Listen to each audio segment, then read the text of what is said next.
Hi guys, welcome to Monday, April 20th. We're almost to May. That's exciting.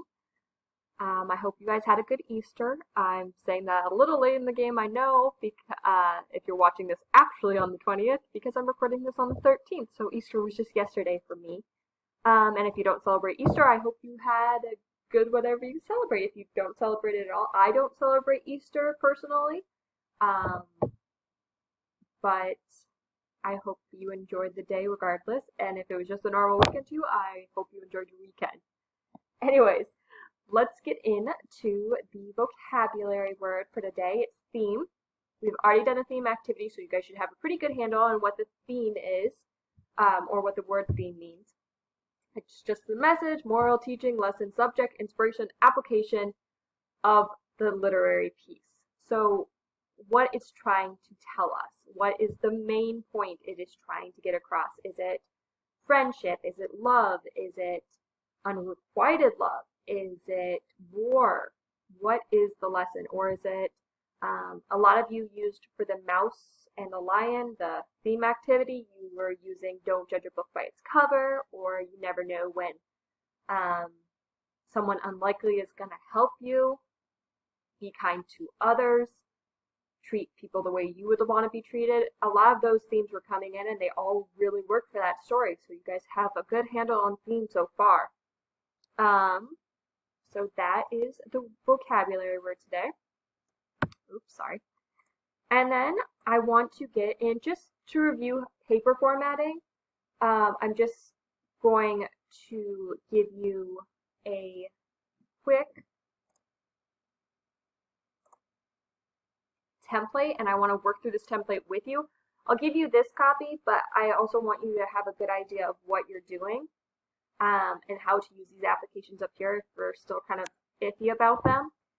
So let's get started. First things first, change the font, 12 size font, Times New Roman, and then we're going to put it in double space, and then we're going to double click up here and then hit insert page number.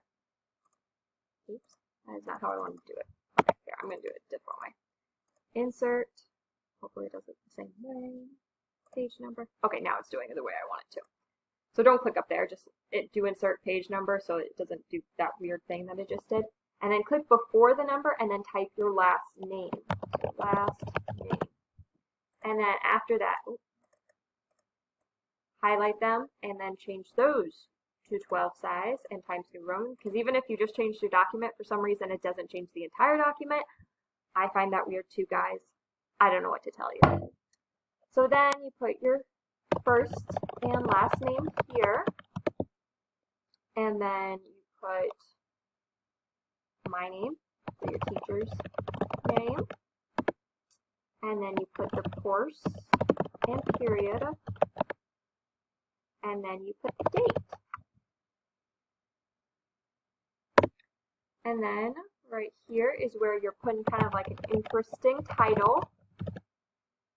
So this is going to be for your literary analysis. So your title could be simple, and you could say literary analysis of, and then put in the title of your short story.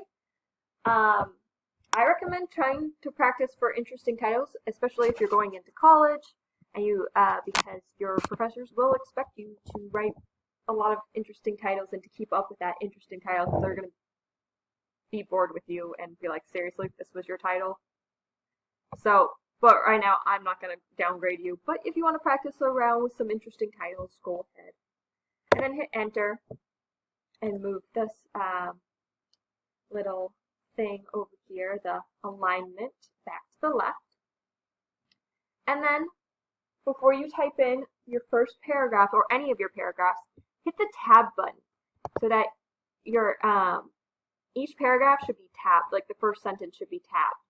So if you look at your keyboard, it's on your left side, it's the one that says tab on it. So hit that, it tabs over, and then start typing your first catchy sentence. And then if you keep on typing, I'm just going to do this. You'll see that it tabs over like this. This is how you want it. You want you only want the first sentence in your paragraph. Here, I'm going to space between that so you guys can see separate words.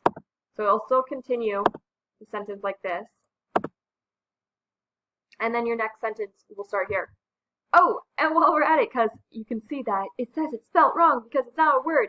But sometimes you guys will go into words and you'll spell them incorrectly. If you, okay, that's not how I want to do that. Here, let me just spell a word incorrectly and we'll go over that. Because I think some of you are still kind of maybe unaware of this. This was a great technology when I was in high school. I loved it to death and I still love it to this day. Especially because, yeah, even English teachers struggle with spellings of some of the trickier words. So let's spell catchy, because I already put that. But let's try to spell it with an I, and it's probably a different word. And that's cachet.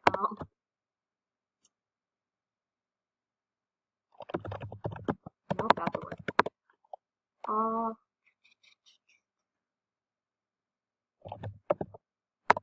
Seriously, I'm typing words that are right words. Okay, see, it's not the right word. What in the world is it doing? I'm trying to get it to do a red underline, guys, and you're like, why are you wasting my time, Miss McCarthy? It's because I want it to spell an incorrect word, and it's not doing that for me.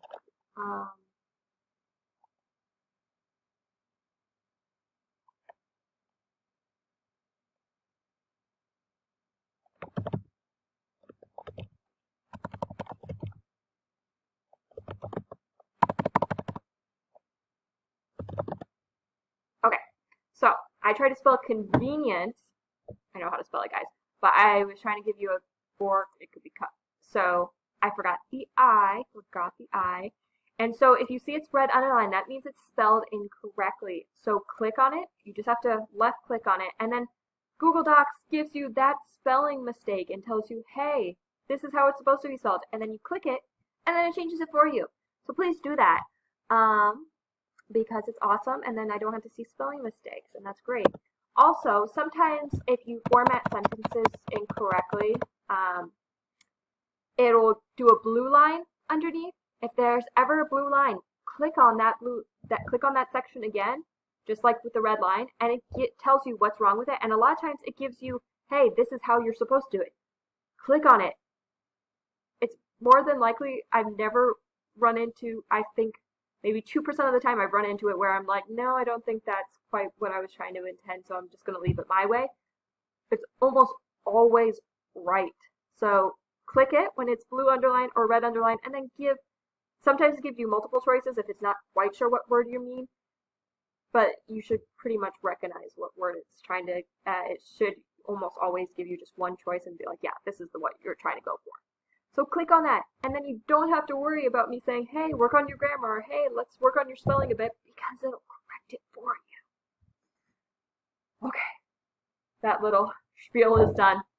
So yeah, this is a formatting, and just like we did before, it's introduction, body paragraphs, and then your conclusion, but I'm not going to type out this. This is just what I wanted to show you for today, and then I got to show you spelling, and you guys know I've seen tons of you have the blue underlines. When you turn them into me, it still keeps the blue and red underlines, so I know you see them if I see them. So when they show up, and sometimes they won't show up until after you type a full paragraph, which I find is really weird, but, you know, it's the system moving slowly. But click on it, and do what I told you, and click on their left click, and then click on their suggestion that they give you, and you can 98% be sure that you're going to be doing the right thing by doing that, and they're going to give you the correction. So that is that. And then, yeah, so you should have already picked your first story. Your short story you should have already turned in. Today, I think I gave you the due date of, let me see. I think I gave you until today to pick it. So you should have your short story, one of the 5 that I gave you. You should have picked one and turned into Google Docs which one that you're going to be doing. And answering those 2 questions, the first one being what did you pick, and the second one being why did you pick it? Is it interesting? Did you struggle between 2 and then you read a couple paragraphs of each and you're like, this one is way better written and it flows better for me? Why'd you pick it? Just let me know. So, because this will help me in the future too, when I'm doing literary analysis, and I might use short stories in future classes, not for 11 because this is the last trimester for 11 in our school district, but I still might do literary analysis in another class, and I want to know which stories interest you guys the most, which one's the most popular, so let me know. So yeah, you're doing your first read through then. So that's just like I showed you, just reading it. Maybe coming up with a couple questions in your head as you go, but just reading it, getting the story in your head, letting it flow, and then by the second read through, you can start highlighting and underlining. But this today and tomorrow, I mean, like I said, I think I'm rushing you guys a bit, so if you need to stretch it out a little more, let your brain process it more than one day, do that. That's totally okay. Um, and so just process your story, read through it once, and then you don't have to make notes on it unless you really have a major question and you're afraid you're going to forget it, or a note that you're afraid you're going to forget. Go ahead and make that too. But mostly your first read through is just to get the idea of the story and to really just absorb the story. Sorry, you're hearing my phone ring in the background. But anyway, so get that first read through done. So that is your assignment for today. I will see you tomorrow. Have a good day. Bye.